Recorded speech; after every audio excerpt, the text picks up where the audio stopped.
About 8 or 9 in the morning, I came to the same seat of yellow metal from which I had viewed the world upon the evening of my arrival. I thought of my hasty conclusions upon the evening, and could not refrain from laughing bitterly at my confidence. Here was the same beautiful scene, the same abundant foliage, the same splendid palaces and magnificent ruins, the same silver river running between its fertile banks. The gay robes of the beautiful people moved hither and thither among the trees. Some were bathing in exactly the place where I had saved Weena, and that suddenly gave me a keen stab of pain. And like blots upon the landscape rose the cupolas above the ways of the underworld. I understood now what all the beauty of the overworld people covered. Very pleasant was their day, as pleasant as the day of the cattle in the field. Like the cattle, they knew of no enemies and provided against no need, and their end was the same. I grieved to think how brief the dream of human intellect had been. It had committed suicide. It had set itself steadfastly towards comfort and ease, a balanced society with security and permanency as its watchword. It had attained its hopes to come to this at last. Once, my life and property must have reached almost absolute safety. The rich had been assured of his wealth and comfort, the toiler assured of his life and work. No doubt in that perfect world there had been no unemployed problem, no social question left unsolved, and a great quiet had followed. It is a law of nature we overlook, that intellectual versatility is the compensation for change, danger, and trouble. An animal perfectly in harmony with its environment is a perfect mechanism. Nature never appeals to intelligence until habit and instinct are useless. There is no intelligence where there is no change and no need of change.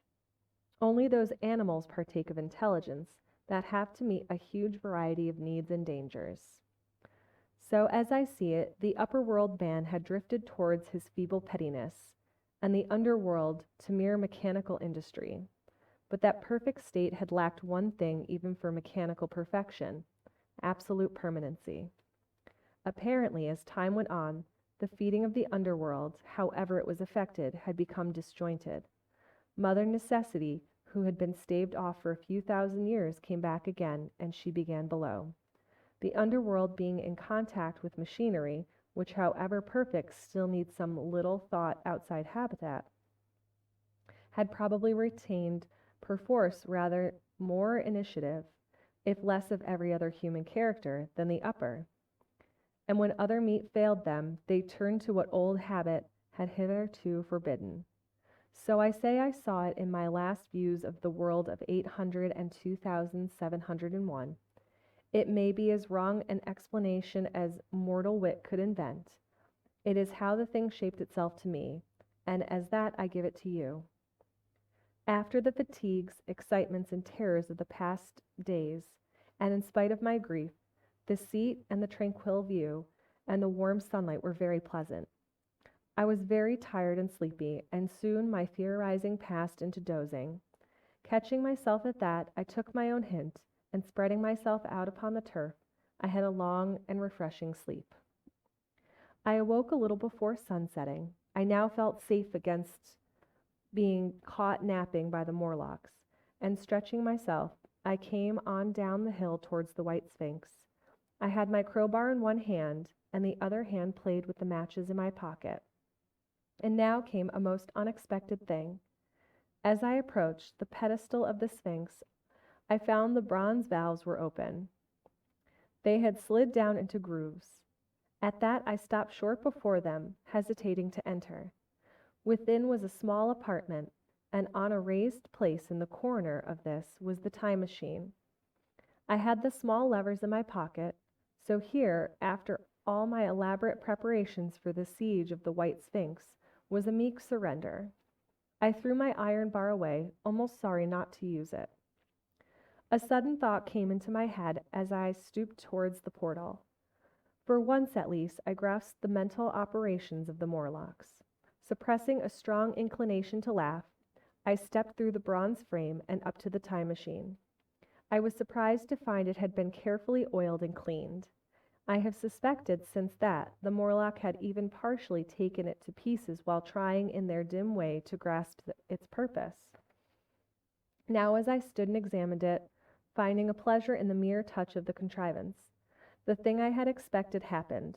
The bronze panels suddenly slid up and struck the frame with a clang. I was in the dark, trapped. So the Morlocks thought. At that I chuckled gleefully. I could already hear their murmuring laughter as they came towards me. Very calmly I tried to strike the match. I had only to fix it on the levers and depart then like a ghost. But I had overlooked one little thing. The matches were of that abominable kind that light only on the box. You may imagine how all my calm vanished. The little brutes were close upon me. One touched me, and I made a sweeping blow in the dark at them with the levers and began to scramble into the saddle of the machine. Then came one hand upon me, and then another. Then I had simply to fight against their persistent fingers for my levers, and at the same time feel for the studs for which these fitted. One indeed they almost got away from me. As it slipped from my hand, I had to butt in the dark with my head. I could hear the Morlock's skull ring. I recovered it. It was a nearer thing than the fight in the forest, I think, this last scramble. But at last the lever was fixed and pulled over. The clinging hand slipped from me. The darkness presently fell from my eyes. I found myself in the same gray light and tumult I have already described.